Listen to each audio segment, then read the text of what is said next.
હવે હું બાજકોટ નિવાસી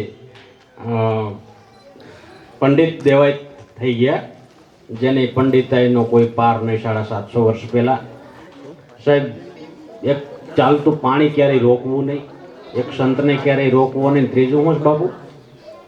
ત્રીજું શું છે? રામરોટી. હા, અન્નક્ષેત્ર ક્યારેય રોકવું નહીં. આ 3 વસ્તુ ક્યારે, એટલે ચાલતા સાધુ ભલા, કારણ કે એક જગ્યાએથી જઈને બીજા જીવનો ઉદ્ધાર કરતા હોય, જીવમાંથી શિવ બનાવતા હોય. એટલે એવું જેનું નિર્મળ ચરિત્ર છે એવા ધનગીરી બાપુ વિવિધ ધારાઓમાંથી સંતોને એકત્રિત કર્યા છે. વિજયદાસ બાપુને આ માધવગઢ ગામમાં પણ એક સુંદર મજાના આશ્રમની સ્થાપના થઈ છે. એના મહંત શ્રી માતાજી, આપ સર્વે મુમુક્ષ આત્માઓ, બહુ સરસ મજાની રસલાણ થઈ રહી છે. વિવિધ ધારાઓના સંતો છે ને વિવિધ રીતે પોતપોતાની સમજણ પ્રમાણે આપણને જ્ઞાનબોધની વાત કરે છે. જો કે બધાએ અનુભવી જીવો તો છીએ, પીપાસુ છીએ, નીચે બેઠા છે એ પણ પીપાસુ છે, જ્ઞાની છે, મંચસ્થ બિરાજમાન છે. એ પોતપોતાના સદગુરુ મહારાજની કૃપાથી આ માર્ગે જે કંઈક પ્રાપ્ત કર્યું છે એ જનતા જનાર્દનને આપવાનું નિર્ધાર કર્યો છે. મફતમાં મળે છે, રામ રૂપિયો રોકડો ને મફતમાં વેચાય. એસો અચરજ દેખ્યો, એના ઘરાક કોઈ ના થાય. એના ઘરાક થવા મુશ્કેલ છે, કારણ કે એની સાથે પાછી સ્કીમ હોય. એ સ્કીમને તમે લાગુ પડતા હોય તો જ મળે. મળે છે ખરું, પણ એ સ્કીમના અનુરૂપ તમે છો તો જ મળે. આત્માની વાતો બધાય સંતો કરે છે, પાછળ સ્કીમ મૂકે છે ને એ કાઠી છે. હા, નહીં તો બધા કહે છે ને, જે આત્માની અનુભૂતિની જ વાત બધા કરે છે કે ભાઈ આત્માને ઓળખો, તમારા નિજ સ્વરૂપમાં જાઓ, બધું ખરું, પણ એની પાછળ જે નિયમો છે ને એ કાઠા છે. સાહેબ કબીરે સરસ મજાની એક પંક્તિમાં વાત કરી દીધેલી કે આ જે વાત થઈ રહી છે એના અનુરૂપ કહું છું. સબ ઘટ મોરા સાઈયા, મારો માલિક બધાના ઘટમાં છે, કોઈ ઘટ ખાલી નથી. તો વાત પૂરી થઈ ગઈ. બધાના ઘટમાં છે તો મોજ માણો, એનો આનંદ લઈ લો. પણ ત્રીજી પંક્તિમાં પાછી સ્કીમ લગાવી. સબ ઘટ મોરા સાઈયા, ખાલી ઘટના કોઈ બલિહારી વા ઘટકી, જીસ ઘટ में પરગટ હોય. તો પાછા સદગુરુનો મહિમા આવ્યો. સદગુરુ મહારાજની બલિહારી હોય તો આ વાત શક્ય છે, નહીં તો શક્ય નથી. એટલે બહુ જ ઉડાણથી સંતો આપણને જ્ઞાનબોધ કરે છે. કેવી કેવી ધારાઓ. નાથજી બાપુ, હમણાં 2 નાથજી આપણને પ્રખર વાતો કરી. આગળ બાબુનાથજી મહારાજ અને અમારા સુંદરદાસજીની વાત થઈ કે બાબુનાથજી સુંદરદાસજીને પ્રમોદ કર્યો, તો એ પણ ધારા ચલાવી રહ્યા છે. અમારા મણિરામ સાહેબ ચાંદખેડામાં હતા તો એમની ધારાએ બાપુ હમણાં કહેતા હતા ને કે અત્યારનું જે માહોલ છે એની જવાબદારી બાલકદાસજી બાપુ, એમના ગુરુ મહારાજ કચ્છમાં પરિભ્રમણ કચ્છમાંથી અહીં કરતા અમારા વિસ્તારમાં.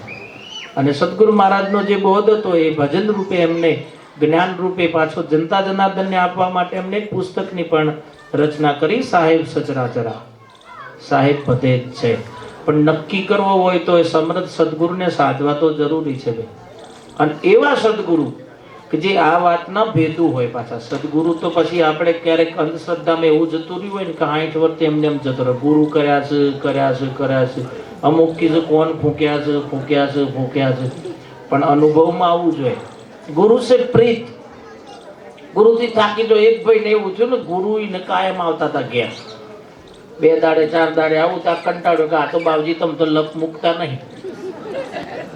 એટલે એક દાડો ગુરુ આવતા હતા ને તો એને ઘરવાળીને કીધું કે હું હુઈ જાઉં છું અને 2-4 ગોદરા ઉઠાડી દે. એમ કે તાવ આવી ગયો છે તમારા ભગત નો ખૂબ. તો કે હારું એમ કરો. 6-7 ગોદરો ઉઠાડી દીધો. બાવજી આયા, નમસ્કાર કર્યા. પેલી બૂન કે આ ચેલા કહા ગયા? અરે તાવ આવી ગયા હે બાપુ બહુ. બોલો આપણી પાસે સમજો હોય મોઢે તાવ આવી ગયો છે. પાપડ મેલ હતો એ કહી જાય. અરે કે શું વાત કરો? કે હા એ તો હુઈ ગયા છે. તો કે તો પછી ચલો નીકળતે હપ્તાને. વળી પાછી બૂન ને બાય ને કરતે કીધું તાર મારા ઘરની ચા તો પીતા તો કે બાપુ કી પાછા વળતા હે. તરત જ વળ્યા બાપજી પાછા. એટલે બૂન ચા મેલવાજી એટલે એ વળી ચેલાના ખાટલા પર બેઠા કે મારા ચેલાને તાવ આવ્યો છે, થોડો પગ દબાઈ દો. અને ત્યાં મળે ગોદરામ હાથ ગાલીને પગ દબાવ્યો એટલે પેલા એને એમ કે બાવો તો જો જ. પણ આ મારા ઘેરથી અહીં એટલો ને કીધું પેલું લપ જ્યું એટલે બાવજી કી લપ જ્યું નહીં પગે વળગ્યું છે. લપ બહુ ગાટું ભાઈ સમજણના ઘરમાં આવે. લગન એક ભજન છે, લગન કઠિન મેરે ભાઈ સદગુરુ સાહેબ. એકદમ પ્રીત નહીં થાય, બહુ કઠિન છે લગન કરવી. એ પણ લગભગ સાહેબ કબીરની વાણી છે, લગન કઠિન મેરે ભાઈ સદગુરુ છે. બધાથી લગન થઈ જાય તમારી, પણ સદગુરુથી લગન કરવી, કારણ કે સદગુરુ દેહથી પણ પર છે પાછા. એવું સમજાવે છે આ બધા. ધારો કે ઉગારામ બાપા સદગુરુ કબીર સાહેબની ધારામાં, જીવણ સાહેબની ધારા, રવિ સાહેબની ધારા ને એમ કરતા કરતા ઉગમ ફોજ સાહેબ આપણા આખા ગુજરાત ભારત વર્ષમાં જેનું જ્ઞાન પ્રસરાયું છે. સદગુરુ કબીર સાહેબ કચ્છમાં, દેવાયત પંડિત મહારાજ જુનાગઢની બાજુમાં વંથણીમાં, અને પ્રાગટ્ય અને આ જતી ગોરક્ષનાથ અમારે એક આરતીમાં ગવાય છે. શ્રી ગુરુદેવ દત્ત અવધૂત માર્ગ, સિદ્ધ 84 તપસ્યા કરે. ક્યાંય ક્યાંય પરિભ્રમણ કરીને સંતો, મતલબ 100 વાતની એક વાત, આમ જનતા એની પ્રીત કરે તો જગાડવાનું કામ કરે છે. સંતોનું કામ છે જાગૃત કરવાનું. જાગૃત કરે. કોને જાગૃત કરે છે એ પાછું ધ્યાન રાખજો. જાગૃત કોને કરે છે? તમે માનતા હોય કે મારો આત્મા જાગૃત કરો, ના ભૂલી જવાનું ભાઈ, આત્મા તો જાગૃત જ છે. પોણી પર લાળાની અગ્નિ બાળની વાયુથી ઉકાય નહીં, અસ્ત્ર શસ્ત્રથી વિધાય નહીં, આવ નહીં જાય નહીં, જન્મ નહીં મર નહીં, તેને જાગૃત શું કરવાનું? એનું એડ્રેસ એટલું જોરદાર છે, ઓ ન કશું લાગે એવું જ નહીં ભાઈ. પોણી પર લાળાની અગ્નિ બાળની મરવું જન્મવું નથી, એને શું જાગૃત કરશો? તો અવિદ્યાઓમાંથી મુક્ત કરવાની વાત છે. સદગુરુ મહારાજ એક કૃપા કરે આપણા ઉપર, મારો આત્મા જાગૃત કરો. આત્મા તો જાગૃત છે, મરતો આવતો જતો નહીં, પછી જાગૃત ની ક્યાં વાત રહી? 10 ભજનો તમે સાંભળતા હોય ખ્યાલ આવે, 10 દરવાજા બંધ હુઆ તો એ નિકલ ગયો અસવાર. આ બધું એમના એમ હતું બાપા. આ કોરોનામાં જેટલો એ ઠરી ગયો કમ્પ્લીટ હો છો તો તમે જો કે બાપો ટિફિન લઈને ગયા હતા ને હવારમાં હા ને હરી ગયો. હું થયું તો કે પોઝિટિવ.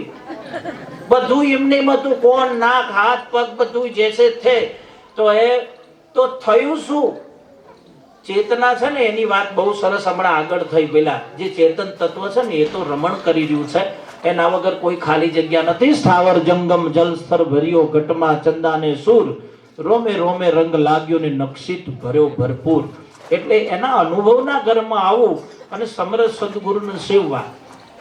પાત્રતા હોય એમ મળે સદગુરુ પાછા ભાઈઓ.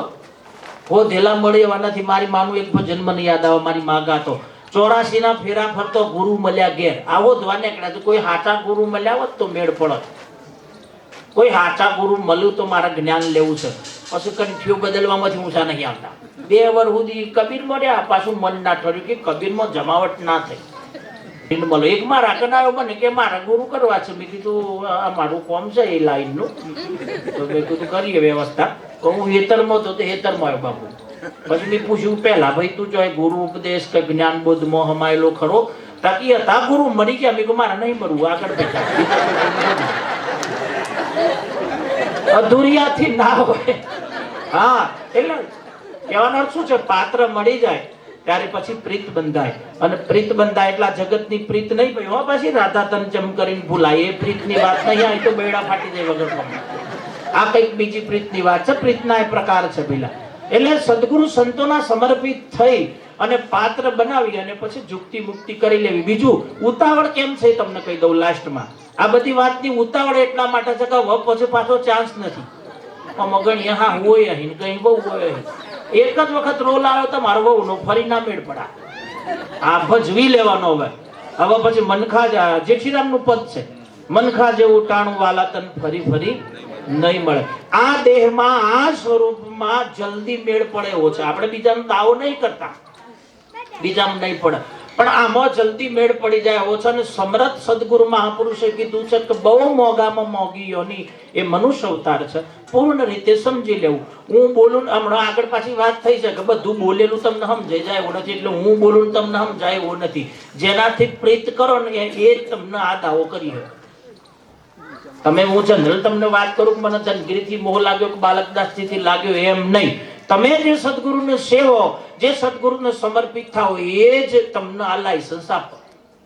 અમે પૂરક રહીએ. હમણાં ચાદર આલવાની વિધિ થશે તો બધા અમે એમાં ભેગા રહું, પણ અધિકારી તો એક જ હોય. પેલા અમારા નાથજીની વાત થઈ તો પંચ ગુરુ હોય, એમાં કુંડલના ગુરુ. જો આજે કુંડલ પહેર્યા ને એ પાછી એની એક ગતિ હોય, પાછા વિરક્તની ગતિ હોય. પછી નાથજીમાં દશનામીમાં બધાય બાપુ ચોટીના ગુરુ હોય, બાનાના ગુરુ હોય, તમને સાક્ષી ગુરુ હોય.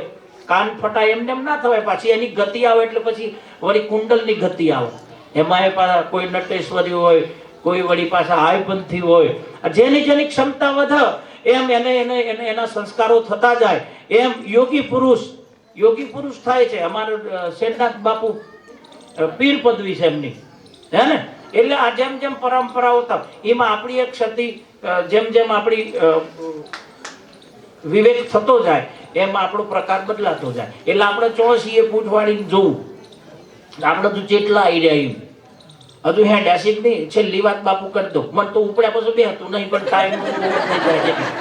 4 બ્રાહ્મણો યાત્રા કરવા જતા હતા ને બાપુ, તો એને ઘરવાળી બ્રાહ્મણના ઘેર તેથી માતાજીઓ એને કીધું મન લેતા જો, પણ પેલો ને એકલો ને એન્જોય કરવી હતી, કોણ ગમે તે કરીને છેતરીને જઈએ આપણે.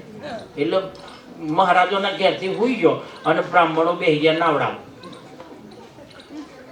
રાત્રે અંધારામાં. પણ બ્રાહ્મણના ઘેરથી એટલી હું શાળા થી ઓન જવા નથી દેવા. આ લોકો કિમિયો કરતા હોય નાવડા નેથી દોરડું લાવી ખૂટો મારી દીધું, દોરડું બંધ થઈ ગયું. પેલા ચારણે જઈને ધારામ બાપુ હવા 4 વાગે ચાલુ કર્યું હલ્લેસા મારવાના. પછી રાત ફાટી એટલે એક બ્રાહ્મણ બીજા મહારાજને કીધું કે કેટલો પહોંચ્યા, એટલે પેલા પૂછવાડી તો કે 1 ઇંચ નથી હટાલ્યા, 3 ઇંચ છે. એટલે હું કે દોરડું તોણી બધું ન્યા કને બધું પછી ખબર પડી ગઈ. એટલે ક્યાંક બંધન મુક્તિ લેવી હોય તો બંધન થી મુક્ત થવું પડે, અવિદ્યાથી મુક્ત થવું પડે. એટલે એ માર્ગના મહાપુરુષો આ બધા જે સંતો છે, અને જેની ગતિ પ્રમાણે આપણને વિવેકથી વાત કરી. માતાજી ભિક્ષાબા પણ બહુ સરસ મજાનું મારા પહેલા એમને લગભગ વક્તવ્ય આપી દીધું. અમારા ભીખારામ બાપુના જે સાનિધ્ય છે એવું છે એવા બધા સંતો છે. નાથજી પરંપરા છે, સાહેબ પરંપરા છે, માતાઓ બહેનો છે, કેટલાય વિવિધ પ્રકારથી બધા મહાપુરુષોને વંદન છે. બધાને જય ગુરુ મહારાજ, જય લખધણી, નમો નારાયણ.